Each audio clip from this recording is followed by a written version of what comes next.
Hi, I'm Sarah Bikes for Bass City Beat. Today we're here at Mount Clemens High School where they're hosting a blood drive, and I'm going to take you step by step through the process as I donate blood for the first time. The process of giving blood starts with education. Before you can even give blood, you must read a booklet on the requirements that must be filled to donate blood. It includes things like medication that can't be taken if you give blood, effects of giving blood, and how your blood helps people. After you finish reading, you go on to the next step, which is a mini physical. In a confidential area, nurses ask you information about your health history, and they test you to see if you can give blood or not. They ask you questions like what you had for breakfast, and they check to see if your blood has enough iron in it for a donation. They also test to see if you have a good blood pressure, and that's when there was a little hiccup in our story. There's been an unforeseen setback. It turns out I can't donate blood today because my blood pressure is too high. It needs to be under 100 when you donate blood, and mine was just over it. So it looks like I won't be donating blood today. After a person has passed their mini physical, they can donate their blood. The average person has about 10 pints of blood, and a donor will give about 1 pint of blood. 1 pint of blood can be used to save up to 3 people. When we take a unit of blood, we separate it into platelets, plasma, red cells.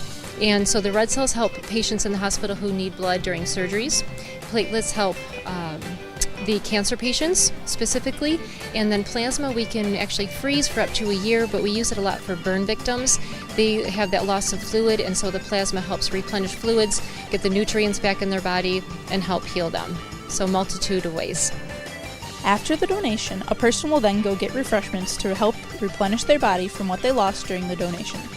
Although I wasn't able to donate blood myself, I got to learn a bit about how to prepare and what it was like. I drank a lot of water, made sure I had a good meal this morning. I feel pretty good, a little dizzy, but I feel pretty good.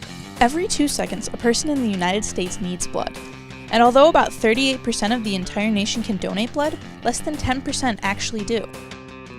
Currently we are at a very low supply of blood due to all the winter weather we had this winter, with cold days, with snow days, with ice.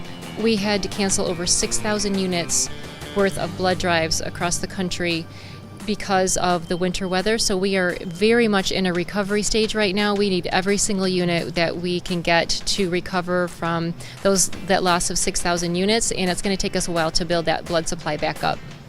We do encourage people to donate multiple times a year because we can't get blood from anybody else. It has to come from each other to help the patients in the hospital, so we do encourage people to give more than once a year. This was my first time trying to donate blood, and although I actually didn't donate, it was still awesome to learn about the process. It's fantastic to know that the blood we give is out there saving lives. Make sure you go and donate because you never know when your pint could save a life. For Bass City Beat, I'm Sarah Bikes.